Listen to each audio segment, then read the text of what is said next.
चलिए शुरू करते हैं आज का ये नया विश्लेषण।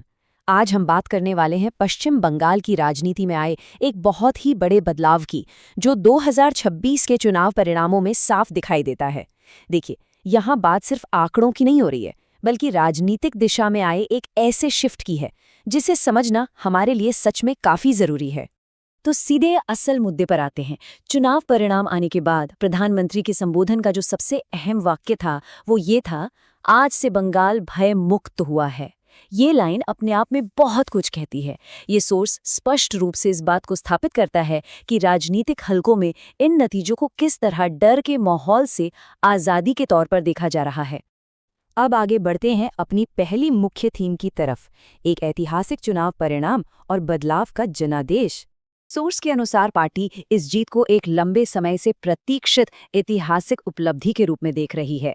प्रधानमंत्री के भाषण से ये बात साफ तौर पर निकल कर आती है कि ये जीत किसी एक राजनीतिक दल की नहीं है, बल्कि ये सीधे तौर पर उन लोगों की जीत बताई गई है जिन्होंने बदलाव के लिए वोट किया।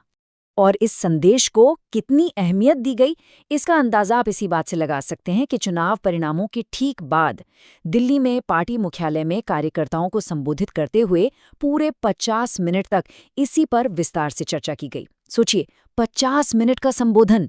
इससे साफ पता चलता है कि शीर्ष नेतृत्व के लिए ये जीत और इसके मायने कितने ज्यादा महत्वपूर्ण हैं। तो यहाँ से शुरू होता है अगला दौर, डर से निकलकर भविष्य की ओर बढ़ने का एक पूरा पैराडाइम शिफ्ट। अब इस स्लाइड के कंपैरिजन को थोड़ा ध्यान से देखिए। सोर्स में पिछले कई दशकों के इतिहास को, जिसे अक्सर चुनाव हिंसा, डर और जानमाल के नुकसान के लिए जाना जाता था, उसे सीधे तौर पर 2026 की रियलिटी के साथ कंट्रास्ट किया गया है। और 2026 की रियलिटी क्या बताई गई है? शांतिपूर्ण मतदान, एक पीसफुल वोटिंग, जिसे एक पॉजिटिव बदलाव की मांग का बहुत बड़ा संकेत माना जा रहा है। इस पूरे बदलाव की थीम को समझने के लिए ये कोट बिल्कुल सटीक बैठता है। भय नहीं, भविष्य की बात होनी चाहिए। रिपोर्ट किए गए इस लक्ष्य से ये बात एकदम क्लियर है कि अब बदले की राजनीति को पूरी तरह पीछे छोड़ने पर जोर दिया जा रहा है। ये आगे की दिशा के लिए एक बहुत ही स्पष्ट संदेश है। तो फिर आगे का रास्ता आखिर कैसा दिखेगा? यहाँ आती है विकास उन्मुख मॉडल और सुशासन की रूपरेखा। लेकिन यहाँ पर एक बहुत ही लाजमी सवाल उठता है, इस ऐतिहासिक जनादेश और सत्ता में आए इस शिफ्ट के साथ आखिर कौन सी नई जिम्मेदारियां जुड़ती हैं? क्योंकि देखिए, जीत के बाद जो राजकाज चलाने का तरीका होता है ना, असल में वही किसी भी राजनीतिक बदलाव की दिशा तय करता है।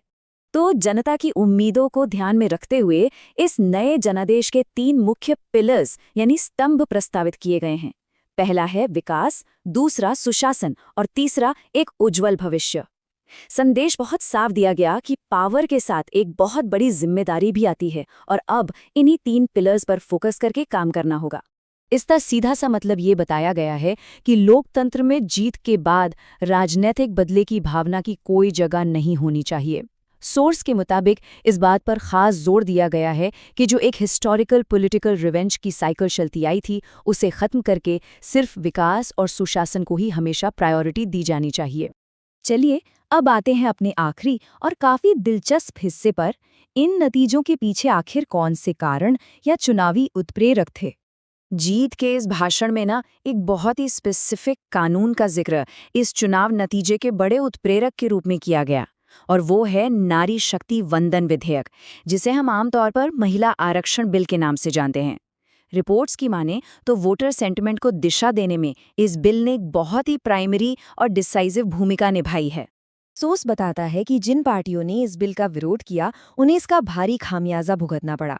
मुख्य रूप से इंडियन नेशनल कांग्रेस और तृणमूल कांग्रेस का जिक्र किया गया है, जिन्हें कथित तौर पर कड़ी सजा मिली।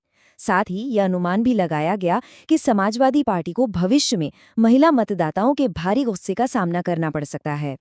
और अब इन सब बातों को समेटते हुए हम उस बड़े सवाल पर आकर खड़े होते हैं, पश्चिम बंगाल, जो कि चुनावी हिंसा के इतिहास से निकलकर विकास के एक नए दौर की ओर बढ़ने का वादा कर रहा है, क्या ये नया जनादेश उस पूरे क्षेत्र के राजनीतिक परिदृश्य को हमेशा के लिए बदल देगा?